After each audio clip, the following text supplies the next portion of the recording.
Halo, selamat datang di channel Suara Hati Sang Istri. Nah, reaction kali ini lanjutan dari kasus pidana kemarin yang ada klarifikasi dari Linda. Karena kan Linda ini awalnya kesurupan dan kesurupan itu menjadi bukti katanya ya. Sampai membuat 7-8 terpidana ini dihukum ya. Walaupun dari sisi kesurupannya itu menyebutkan tidak spesifik nama, detail, jumlah orangnya gitu kan. Saat diwawancarain itu awalnya kan nih kerasukan 3 hari setelah kematian Pina, namun saat diwawancarai yang terbaru nih, Linda tuh bilangnya hari ke-7 dan menyalahkan Marliana kakaknya Pina, ya kan? Dan perbedaan di sini nih, dari awal-awal Linda diminta klarifikasi oleh Kang Deddy Mulyadi 3 hari. Dan sekarang 7 hari. Ada yang janggal nggak sih di situ? Nah, kita simak aja langsung dan jangan lupa komen ya. Mereka sudah di dalam. Baru 7 harinya saya kerasukan ke rumah. Ketika nyampe ke rumah, taruhlah dalam bahasa ilmu sosial kita kerasukan. Belum. 3 hari setelah Setelah kematian, 3 hari. 3 hari baru aku mulai kerasukan. Kerasukannya di depan siapa? Penjara selama 8 tahun ini tuh adalah dari kesurupannya Mbak Linda. Itu benar atau salah menurut Mbak Linda? Salah banget. Bisa di cross check lagi ke pihak polisian ya mungkin.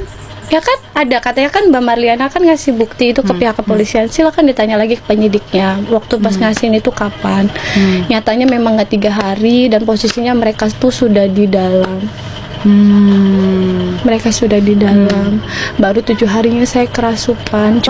Saya pengen ngejelasin ini tuh bingung. Nanti disangkanya nyari panggung. Karena bersalah jadi terlalu banyak klarifikasi.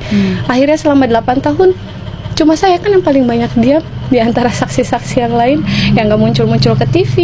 Podcast juga cuma 1-2. Kayak mbaknya aja kan pengen ketemu, saya harus izin sama pengacara. Betul. Karena saya izin pengacara, saya datang ke rumah gitu ya, karena saya mau clearin itu. Karena sampai detik ini nih, semua konten bisa dilihat tuh, semua konten yang terkait pasti akan ada pertanyaan bahwa ini gara-gara terinspirasi dari Mbak Linda. Itu makanya saya bilang saya harus konfirmasi sebenarnya timelinenya itu gimana sih dari kejadian, kemudian ada penangkapan, terus baru ternyata 7 hari kemudian 7 hari ada udah penangkapan dulu baru kesurupan. aku kesurupan. Berarti apakah Mbak Linda tahu kapan sih Mbak Marliana menyerahkan itu kepada Ibtu Rudiana dan polisi-polisi yang lain? Audio itu Kurang tahu. Tahu nggak? Nggak tahu. Sampai detik ini aja ya, aku belum pernah ketemu sama Pak Rudiana ataupun sama keluarga Vina. Termasuk Marliana? Nggak pernah sampai detik ini. Kejadian setelah heboh satu Indonesia ini nggak pernah. Sampai saya terbawa sebegini dalamnya kan. Niatan cuma pengen ngebantu. Menurut Mbak Linda tuh yang paling bertanggung jawab untuk meluruskan cerita yang sudah terlanjur banyak banget versinya. Ke siapa ya? Gak tahu, aku juga bingung. Aku aja sekarang mau bersihin nama baik aku aja, aku bingung pengen mulai dari mana. Mau minta tolong ke siapa? Aku bingung. Sekarang yang paling ditekan kan aku, yang dituduh pembunuh aku. Padahal kalau secara logika, kalau orangnya pintar, sampai detik ini aja tidak ada secuil bukti pun yang mengarah ke aku, Je. Bukti HP ekstraksi Vina aja kemarin kebuka, ada nggak nomor aku? Ada nggak kontak sama aku? Nggak ada. Ada nggak foto almarhum sama aku? Nggak ada. Pure cuma kesurupan, namanya orang kesurupan nggak sadar. Setelah kesurupannya ditanyain, ya aku jawab nggak tahu. Nyatanya memang aku nggak tahu. Pelangap-pelong ngolah aku. Tapi nggak tahu kenapa sampai detik ini aku terus yang dicecer, yang dibully. Saksi-saksi lain tiap malam live di TikTok. Bentar ya, dari penjelasan ini gimana? Ada yang percaya nggak? Agak sedikit-sedikit janggal dari mulai bilang tadi 3 hari, lalu 7 hari, sebelum dan sesudah ditangkap. Jadi mana ya versi yang benar ini Linda? Kamu waktu awal-awal bilangnya 3 hari dan itu juga coba dicocokkan sama penangkapan dan kemudian mereka baru ditangkap gitu kan. Terus ini 7 hari dan mereka sudah di penjara. Aduh, gak mungkin dong ini polisi ya langsung nangkep tiba-tiba kalau nggak ada petunjuk gitu kan ya. Nah, petunjuknya mungkin ini salah satunya dari kesurupan gitu ya. Ya sebenarnya ditambah lagi kesaksian Aep. Apa karena kesurupan ini berbarengan sama kesaksiannya Aep? Kan ini nggak tahu ya. Itu jadi mengundang pertanyaan netizen lagi nih. Makin penasaran lagi kasus Vina sebenarnya awalnya seperti apa lagi nih. Mulai dari nol lagi kan. Nanti juga kan hakim harus ke lokasi TKP. Terus sidang dari awal lagi di TKP. Itu yang benar-benar ini kasus mundur lagi nih ke tahun 2016 nih. Penyelesaiannya benar-benar dari nol lagi gitu. Coba di komen lanjut lagi ya, seperti apa penjelasan dari Linda ini. Lah ngaplong lah aku. Tapi nggak tahu kenapa sampai detik ini aku terus yang dicecer, yang dibully. Saksi-saksi lain tiap malam live di TikTok. Saya yang nggak live. Buat apa? Banyakin aja lah doa sama Allah biar kasusnya cepat selesai, terbuka terang benderang, biar semua satu dunia ini tahu kalau aku tuh nggak bersalah. Sekarang aku mau klarifikasi sampai mulut aku berbusa pun, kalau orang udah mindsetnya aku pembunuh, aku jahat, ya pasti bakalan susah. Jadi lebih baik kita diem aja lah, tenangin diri kita, hati kita, dekatin sama Allah, udah. Tangan yang paling bisa nyelesain semua masalahnya kan Allah. Kalau Mbak Linda sendiri, meskipun tadi katanya kenalnya sama Ucil doang ya, sama Ucil doang, ngikutin nggak perjalanan mereka di saat ini mereka lagi sidang di Pengadilan Negeri Cirebon? Lihatnya di TV, karena aku nggak buka HP kan. TikTok aja yang megang suami, bahkan kadang yang balas-balesin komenan jahat netizen itu suami. Karena suami ngerasanya mungkin tahu aku nggak bersalah, akunya diam gitu. Jadi kan emosi sendiri. Kamu tuh nggak kenal sama istri saya sampai sama suami gitu. Tapi kenapa kamu jahat banget? Kita nggak saling kenal gitu. Tapi kenapa kamu sejahat itu?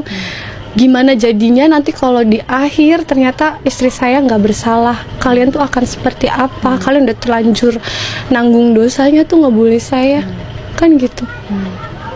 Sampai suami bilang laporin. Sampai suami bilang gitu. Tapi aku Coba gimana tanggapannya mengenai penjelasan Linda ini ya. Ya secara mental mungkin Linda juga kena ya. Karena kan pasti banyak lah tekanan dari netizen lainnya menuduh atau punya argumen tersendiri ya kan. Kita tidak bisa menghakimi seseorang tanpa bukti juga. Dan di sini Linda meyakini dia tidak punya bukti kalau dia arahnya ke pembunuhan, apalagi ke menyebutkan pelaku yang sebenarnya atau apalah gitu kan ya, arahnya ini kecelakaan aja. Yang penting sekarang lagi diusahakan sama hakim dan tim pengacara Pradi ini tuh lagi membuktikan arahnya ke kecelakaan gitu guys. Coba di komen ya, lanjut lagi. Dan ini juga ada kecocokan dari penjelasan Ibu Titin ya. Kalau dari penjelasan Ibu Titin ini hampir sama ya, tadi bilangnya ini arahnya ke kecelakaan, terus tiba-tiba ada yang kesurupan. Cuman pertanyaannya itu di penangkapannya tuh setelah kesurupan atau sebelum kesurupan, ini juga lupa ya kan, takutnya. Kita simak langsung aja dari Bu Titinnya ya, seperti apa beliau ini tahu bener-bener detail kronologi yang dihadapi 7 terpidana sampai mengenai awalnya kecelakaan, lalu arahnya ke pembunuhan dari temannya almarhumah Vina gitu kan. Kita simak langsung aja penjelasan dari Ibu Titinnya ya, pada saat kemarin beliau dapat kesempatan menjadi saksi di persidangan. Nah, jangan lupa komen ya. Gantian, jadi jasara harja nilainya hanya separuh dan sudah di ACC informasinya. Silahkan, ini barangkali dari Kapolri sendiri yang harus menindaklanjuti. Informasinya cair 12,5 juta. Tapi karena pada tanggal 31 dini hari ada informasi mengenai kesurupan yang menyatakan ini adalah pembunuhan dan pemerkosaan, dan sebetulnya di sidang 2016 itu disampaikan oleh orang tua Vina. Sebetulnya saya nggak tahu masalahnya, saya tahunya kecelakaan, tapi tiba-tiba ada yang kesurupan itu pembunuhan, pemerkosaan, terus saya dikasih tahu. Jadi gitu. Jadi berubahnya konstruksi kecelakaan itu setelah adanya rekaman kesurupannya Linda. Tapi waktu itu tidak disebutkan nama Linda. Di persidangan hanya disebutkan temannya Vina ada yang kesurupan dan menyatakan ini pembunuhan dan pemerkosaan. Itu disampaikan di persidangan oleh orang tua korban, dan saat itu orang tua korban perempuan meyakini informasi dari kepolisian. Kalau gitu berarti kalau tadi disamakan dengan ucapannya Linda berarti udah penangkapan yang arahnya kecelakaan tapi malah memberatkan ke pembunuhan. Aduh bingung ini mana yang benar mana yang salah ya. Percaya dari sisi Linda atau keterangan Ibu Titin ini ya. Tapi Ibu Titin sudah berupaya waktu tahun 2016 itu ingin membebaskan 8 terpidana karena mereka bukan pelakunya gitu sih intinya ke sana ya. Hanya salah tangkap di rumahnya PRT Pasren, bisa jadi seperti itu ya. Makin bingung kan, ini detik-detik kayak menuju Nopu marah kecelakaan, Linda baru muncul, berani speak up, ya kan, ditambah lagi di sini juga agak mengecewakannya kalau arahnya ke pembunuhan dan pemerkosaan, berarti uang yang dicairkan 12 juta itu harusnya jangan diterima dong. Apa diterima? Coba diingat-ingat lagi dari sisi Bapak Ibtu Rudiana selaku ayah korban, dari almarhum Eki dan dari kakaknya almarhumah Pina, itu uang dari jasa hara-harjanya diterima nggak atau dapat nggak gitu kan.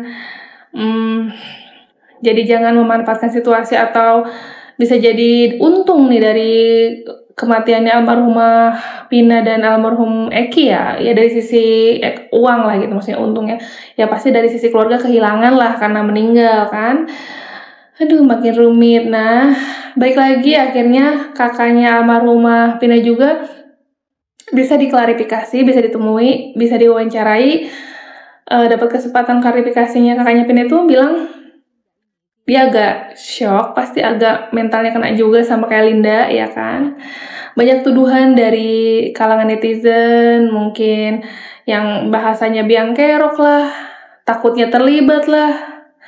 Itu juga sangat mengganggu kan dengan perkataan-perkataan yang menyudutkan baik dari almarhum, baik dari kakaknya Pina ya kan, ini Marliana sama Linda ya pasti hidupnya nggak tenang lah gitu, atau ada yang disembunyikan, masih ada yang disembunyikan atau tidak itu juga nggak tahu. Kita dengar langsung aja dari klarifikasinya kakaknya Pina ya. Mbak Marliana, tapi kan kalau misalnya ya, karena tadi saya bilang ada 2 kemungkinan, tapi kalau kemungkinannya para terpidana ini dibebasin ya berdasar atas putusan peninjauan kembali, ini kan berarti pelaku yang menghilangkan nyawanya Vina ini kita nggak tahu sama sekali nih apa, kenapa, keluarga nggak apa-apa, nggak tahu penyebabnya. Kan kalau misalkan dikabulkan otomatis penyebabnya ya itu yang dibilang kecelakaan itu loh Mbak. Kan semua orang berasumsinya sekarang kecelakaan. Gitu kan. Dan saya dan keluarga nggak punya bukti apa-apa. Nggak punya saksi juga. Jadi ya sudah, mencoba menerima apapun itu keputusan proses pengadilan. Terakhir banget, Mbak Marliana kalau punya, ini kan banyak banget nih yang komen, netizen yang komen di berbagai platform lah ya, mau di media televisi, mau di media sosial dan lain-lain lah, banyak banget. Kalau Mbak Marliana punya kesempatan untuk ngobrol ke mereka secara langsung lah, salah satu atau beberapa dari netizen itu, hal apa yang menurut Mbak Marliana tuh paling pingin banget Mbak Marliana sampein ke mereka? Kira-kira nih netizen, saya mau bilang ini loh, apa kira-kira? Banyak sih Mbak sebenarnya. Saya kalau ditanya mau menyampaikan apa banyak. Salah satunya, atas dasar apa kalian berbicara bahwa saya pelakunya? Harusnya kalian pakai logika. Kalau memang saya pelakunya, buat apa saya buka lagi kasus ini? Kalau saya tahu semuanya ini salah tangkap, buat apa saya buka lagi kasus ini? Jadi kalau kalian ingin tahu yang sebenarnya seperti apa, silakan datang langsung, tanyakan langsung kepada saya. Jangan membuat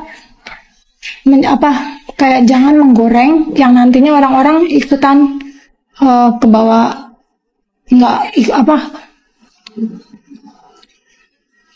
jangan menggoreng orang buat menggiring opini orang buat nggak suka sama saya gitu.